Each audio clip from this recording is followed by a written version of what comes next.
Well, as India continue to battle the coronavirus pandemic, one would hope that with lesser traffic on road, the number of accidents have also decreased, and in fact, the behavior of drivers would have improved drastically. But that is not true. To talk more about the trends on Indian roads amid the coronavirus pandemic, I'm being joined by Piyush Tewari from SaveLIFE Foundation. Thanks very much, Piyush, for taking time out. I want to first begin by asking you, we're once again seeing an unlock procedure happening in India, and as the momentum picks up, as economies open, what sort of trend are you noticing on road? Are things better off when compared to the pre-pandemic time, or is it actually getting worse, as many experts are now saying? Sure. One of the things that we noticed, especially to do with safety on the roads, is that even with about 50-60% traffic on our highways as on date, the fatality numbers have shot up. The crashes have shot up already. And there are multiple reasons that we understand to be behind that. One is that there is still a perception amongst drivers that both the traffic pattern as well as the enforcement are weak on the highways. They're taking more chances. There's more speeding happening.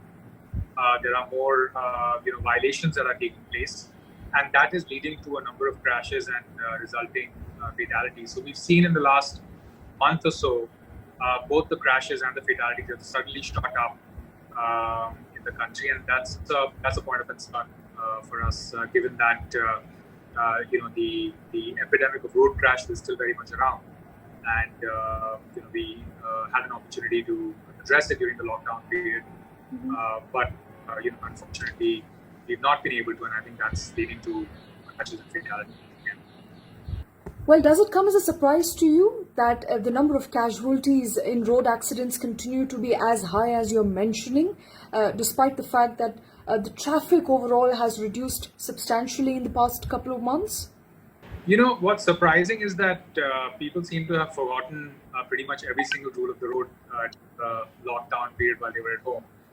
So we are seeing, like I said, a lot of chance taking, a lot of perception that there won't be enforcement because of the prevailing COVID conditions in cities and villages. So there is that perception. I think that is something that needs to be dealt with a firm hand, because it ends up being unfortunately not the violators, but mostly the most vulnerable, or people who are sharing the space, the road, with the violators. So I think that remains a big point of concern. But broadly, it's no surprise that people will speed when there's weaker enforcement, when the roads are emptier. But the level of violations that we're seeing is quite unprecedented, even in cities like Delhi, which traditionally have had slightly better enforcement than other places. Tell us about the tactical urbanism trials that you came up with to improve road safety in Delhi prior to the pandemic, of course. What has the result been of the trial, and how successful do you think these trials have been? Yeah, so about a year ago, SaveLIFE partnered with the government of Delhi to adopt 5 black spots on the outer ring road. Black spots are areas that see a high fatality number every year, and are therefore designated specifically as black spots by the government. When we picked up this stretch of 12 kilometers on the outer ring road that has 5 black spots, we immediately were able to recognize, after looking at the data, that the majority of people who are getting killed and injured in those spots were either pedestrians or cyclists, the most vulnerable of road users. And on one specific intersection, which is called the Plaswa Junction, we discovered that a large number of users were actually school children who were, both victims of these crashes, as well as one of the most vulnerable groups on the road when we talk about it. So when we started off with the Plaswa Junction, we wanted to understand what was really going on with that intersection. Why is it so deadly?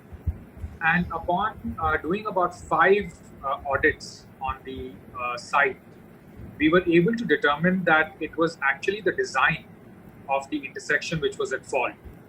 And if you visit our Instagram handle of SaveLIFE Foundation, you will actually see before and after pictures where we were able to identify that the design was faulty. It was not possible to get the government to immediately fix everything instantly because things take time. So what we decided to do was to undertake a tactical redesign of the intersection, which basically means that using softer measures, using soft barricading, traffic materials, traffic control materials, paint, we were able to demarcate certain spaces and, for example, redesign the rotary of the junction in a way that ensured that traffic, when it was approaching the intersection, was forced to slow down without actually causing a pileup. And we were able to free up a large amount of space for pedestrians to use, which earlier they were using in conflict with fast-moving heavy traffic. So we were able to carry out that redesign. And what we discovered were a few things. One was that in the period of Jan to March, we were able to almost entirely eliminate serious crashes and fatalities from that junction, 100%. And we did that by reducing the pedestrian exposure to oncoming traffic from 6 minutes as it was before we started work. So when you were crossing the junction, you would be facing oncoming traffic without halt for nearly 6 minutes. That was the exposure time for a pedestrian. And we were able to reduce that to about a minute, from 6 minutes to 1 minute, through the redesign, the tactical redesign that we carried out of the intersection. Now, the result of that exercise has been that the government actually saw what changes we had done and has now agreed to make those changes permanent and also replicate those changes on other junctions, which remain, high fatality, high conflict intersections for this, the pedestrians and cyclists and so on and so forth. Okay. So there is a breakthrough there that we. All right, going back to where we started, as you mentioned, people are more at danger now. The pedestrians are more at danger now. And with lockdown in place, it appears that drivers are becoming more reckless. It must have been a busy time for you at SaveLIFE Foundation. Yeah, we've been exceptionally busy for two reasons. One is that our work on road safety has emergency medical response as a critical component of it. That is something that we've been doing for the last 12 years. We understand those systems very well, and we have brought in reforms like the Good Samaritan law to improve that space overall. So our work directly intersected with COVID when it came to emergency medical response. So as on date, SaveLIFE is monitoring and optimizing the entire ambulance service in Delhi, which has about 300 plus vehicles under purview. And we've been able to dramatically reduce response times, handover times to hospitals, change protocols, improve protocols for responsiveness. We are currently training about 2,000 first responders in dealing with COVID-related situations. So our trauma care and training piece has been busy from day one, from the moment the lockdown started. But the second thing where we were really busy was the preventive aspect, where we saw a number of migrant laborers getting killed in road crashes, for which we organized buses initially as from a road safety response point to ensure that they don't remain as vulnerable on the highway while walking, as they were. We helped about 600 families during this period of time, and the second was really focusing on helping the government of India create rules and policies around the new Motor Vehicle Amendment Act, which is the overarching framework around road safety in the country.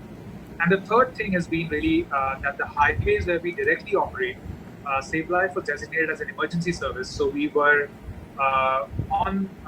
we were out and about even during the lockdown period as an emergency response service. So we were doing crash investigation. We were taking preventive measures, looking at engineering issues and having them fixed, and so on and so forth. So it's been a busy time for us, and we might be one of the few organizations that have hired during the lockdown period as opposed to firing employees. So it has been a bit of a crazy time for us. All right. So I think SaveLIFE is one place that's hiring at a time the world and the companies around the world are firing people.